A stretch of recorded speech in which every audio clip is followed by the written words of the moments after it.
Alright, ladies and gents, today we're installing the metal cloak door hinge steps on the Gladiator. This is my buddy Steven's Gladiator. I have the honor of working on it today. So I already installed this side because I had a problem with a bolt that was broken off, a bit that was broken off in the bolt hole on this one, and I had to drill it out, but we got it out, and that was my only concern before I started the install. But this is from Metal Cloak. These are steps, so these are pretty strong resistance to pull up and down. But you push these down, and then you can access your stuff up top easier, you know, by stepping up here and then up there. I'll put the link in the description below where you can buy them. What's nice about these is that they're very strong. They have a lot of grip on here, and there are two parts. This bottom bracket bolts to the top bracket right here, so that allows you, when you install it, to have some flex. It's easier to install, and it also allows you to I don't know, you can hang stuff on it and use as a step. They're just, you know, more utilitarian, I guess. You can kind of use this to as a handhold for, you know, climbing up into your Jeep or whatnot. And my only issue I had was that I was wondering if it hit, and it does not. So, I mean, no matter what angle you put it, I mean, that's fully open. So fully open, you still have plenty of room. I mean, obviously, if this is down, you know, that's going to be an issue. But just make sure they're always up when you're done with them. But I'll show you guys how to install it. I have another video of where I installed the rotor packs mounts on my door hinges for my Utah Moab trip. And getting those bolts off are the hardest part. So Metal Cloak has it where you can print these out online from their website, the install instructions. And basically here's the other side. So you get them as a, you know, set of two. They're purchased as a set of two, and I believe they're about $150 per set. So I think it was $300 for both sides, to do both sides, all four doors. It's basically $150 for two doors. $150 for two doors. But when you unpack it, this is what it looks like. And first we're gonna assemble the flip down brackets onto here. So let's do that first. Here's the tools that you're gonna need. So you're gonna need a 13 wrench, a 13 and a 14 wrench. You're gonna need a socket. I use a 1/4 inch with a 5mm Allen, and you're gonna need the 3/16 Allen socket for the smaller bolt that connects it, and obviously a good T50 socket. Don't get no cheap one.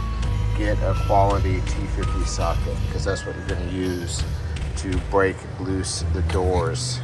I used a 5mm regular Allen for that.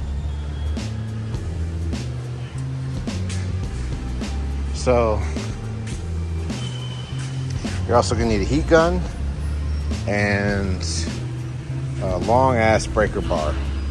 So the first step is to remove all of these, and I break them loose first, and then I'll take them out when I assemble the door. But what you're gonna do first is take your heat gun. I bought this at Harbor Freight, I believe. It was pretty cheap. But I'll put it on the hot setting, the number 2 setting, and I'll heat both of these at the same time for about 30 seconds. So for 30 seconds, I'll do this, and it gets it hot enough to not burn the paint.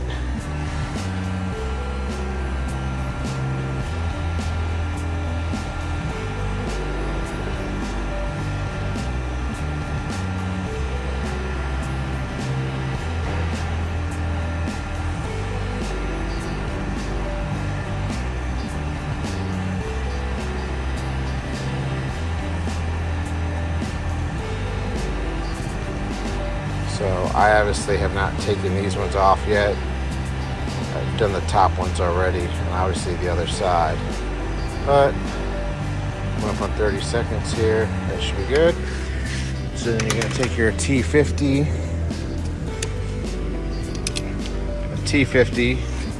and we're gonna stick it in there. And I'm gonna tap it with a hammer. All right, so we have it tapped in.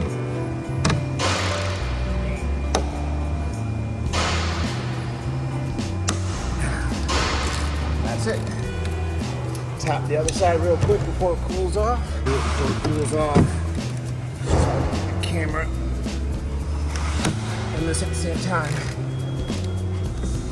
So obviously the hotter it gets, the easier it is to come off. But the more risk you have of damaging the paint. And that's what they look like. Got a pretty good shoulder on them. It's a T50. All right, I'm gonna quickly undo those 4 and then we'll pre-assemble it and I'll show you how to install it.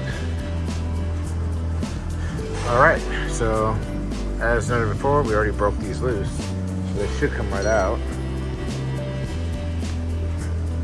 It is a T50.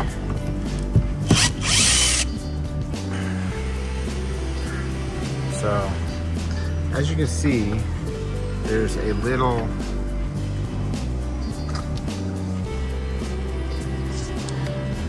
it's 2 parts. So there's a little threaded section in there. And it will move, but it's not like it's gonna fall down in the door. So even if you take both off, so both are off, but you see how it kind of dropped in there. So you might have to readjust it with a screwdriver. So I'll do the top one first. I have this all prepped. It's hard to do one-handed, but get your little spacer in there and we're gonna get that one started. All right, as you can see, I got that one started and I just used the T5. I used the T5 to get that one started. And sometimes you need a little help lining up that second bolt.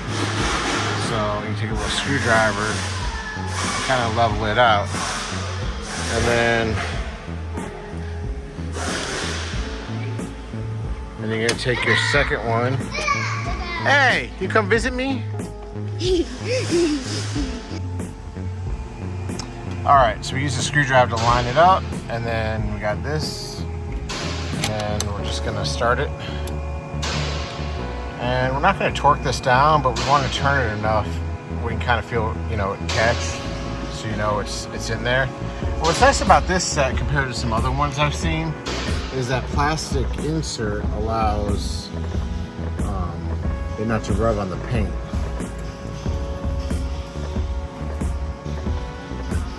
So now that we got the top one, I'm gonna take out these bolts right here.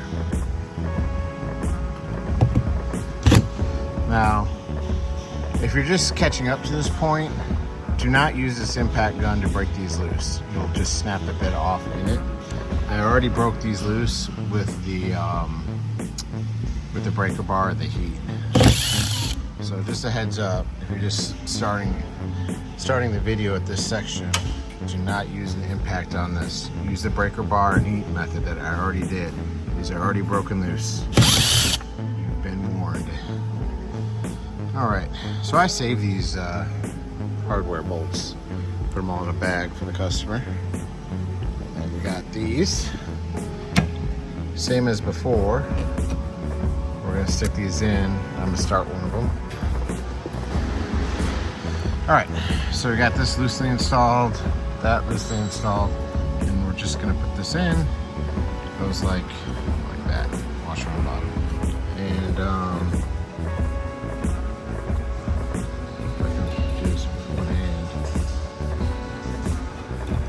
so we're gonna tighten this up, and then we're gonna equally tighten all these up. Metal Cloak doesn't give a torque spec, so I just tighten them up good and tight. I wouldn't go by the torque they recommend on the the Jeep recommended torque because those bolts are different. It doesn't have this plastic isolator, so I remember on my door one, I remember on my last one I torqued them to the Jeep spec and it cracked the plastic. So I just did it snug and then, you know, half a turn. But tighten this one first and then tighten cross pattern. And then that's the end of it. Some nice steps. If you like this video, please like and subscribe. Follow the channel for more content like this. Always posting something. Always doing Jeep mods. Thanks, and we'll see you in the next one. Bye.